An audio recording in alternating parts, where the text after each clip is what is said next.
Oburu Odinga chased out of Statehouse after he made these insatiable demands. Welcome to Kenya Lens Media, where we give you news updates as they break, and kindly, if you are new here, consider subscribing. Now, the Orange Democratic Movement has announced that it will actively seek the opposition of the Deputy President in the upcoming coalition negotiations with the ruling UDA, a declaration that marks a clear shift in Kenya's political landscape. The announcement made by ODM party leader Oburu Odinga during the delegates meeting in Mombasa on February 12, 2026 signals ODM's intention to secure a powerful stake within a broad-based government led by President William Ruto, something that has caused a shift and a sharp rift between UDA and ODM. It also raises fresh questions about the future of opposition politics, coalition bargaining, and the balance of power ahead of the next election cycle.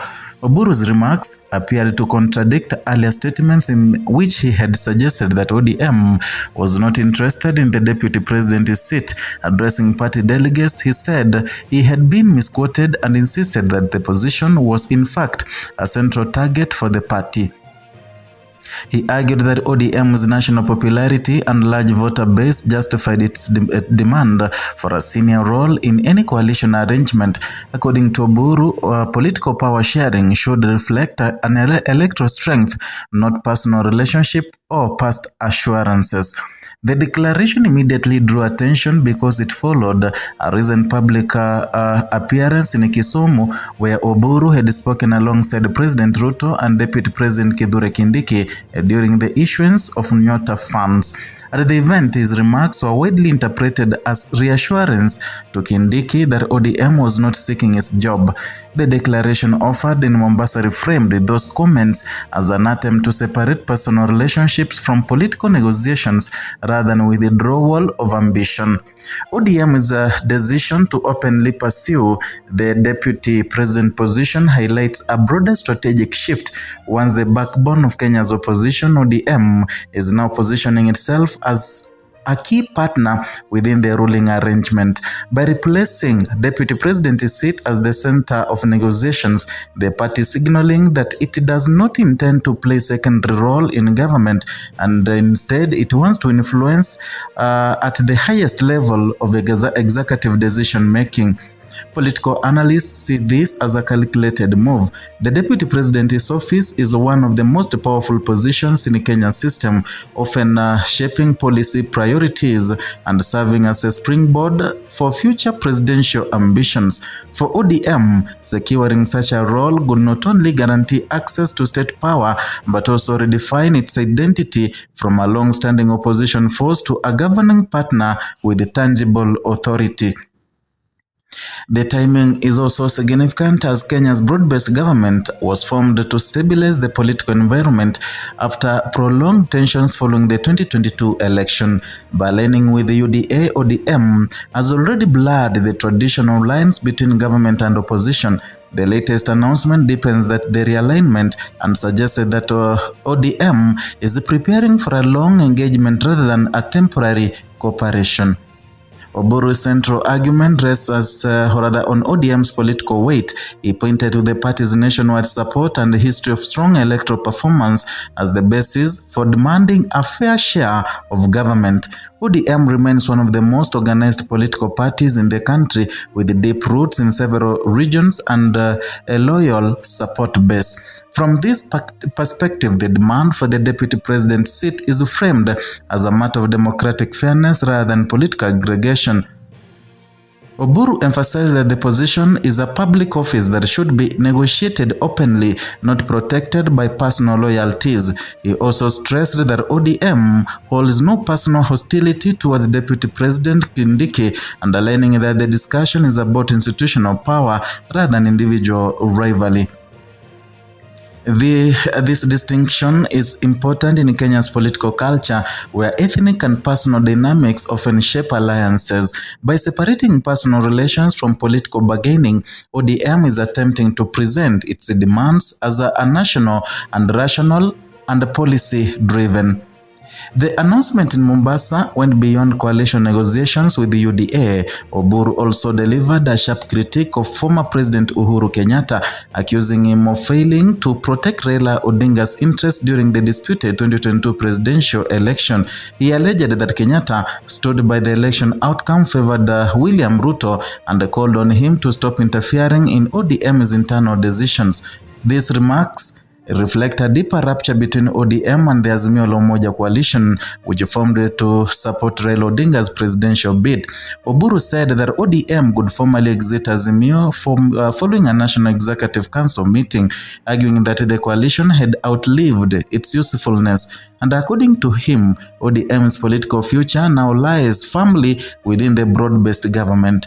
The criticism of Kenyatta is particularly striking given their previous alliance, and as a former president, Kenyatta played a central role in uniting opposition forces, and Azimio. His perceived failure to deliver victory in 2022 has since become a point of contention, especially as ODM reassesses its alliances.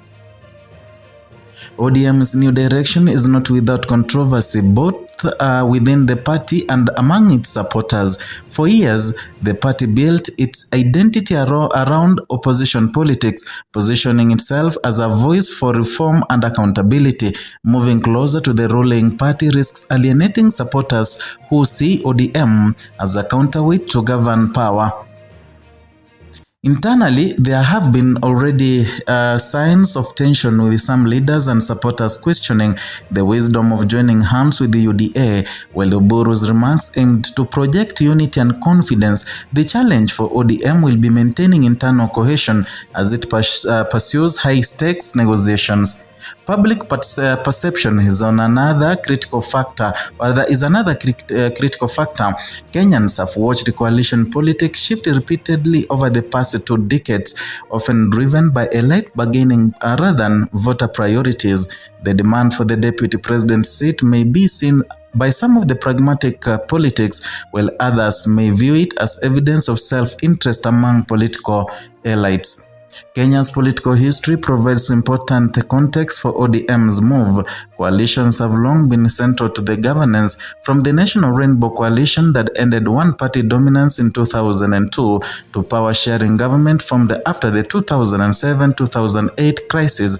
More recently, alliances such as NASA and Azimio have shown both the potential and the fragility of coalition politics. ODM itself has navigated this shift before, moving between opposition and the government roles depending on the political moment. What makes the current situation distinctive is the openness with which the party is pursuing executive power within a government it once opposed. ODM's declaration matters because it could reshape Kenya's political landscape ahead of the future elections. If the party succeeds in securing deputy president's position or another powerful role, it could mark one of the most significant realignments in recent years. Such an outcome could weaken traditional opposition structures, strengthen the ruling coalition, and alter how political competition is organized. At the same time, the move tests the credibility of coalition politics in Kenya. It raises fundamental questions about the accountability, representation, and relationship between voters and political elites, whether ODM strategy delivers stability and inclusive governance or fuels public cynicism will depend on how negotiations unfold and how openly leaders communicate their intentions. In the end, the push for the deputy president's seat is about more than one position. It reflects shifting power dynamics, evolving alliances, and the constant recalibration that defines Kenyan politics. As the coalition talks continue, the choices made now will shape not only party fortunes but also the broader direction of the country's democracy. That is all for today from Kenya Lens Media. Kindly, if you are new here, consider subscribing as a way of motivating us and helping this platform grow as we bring you content from Kenya and beyond.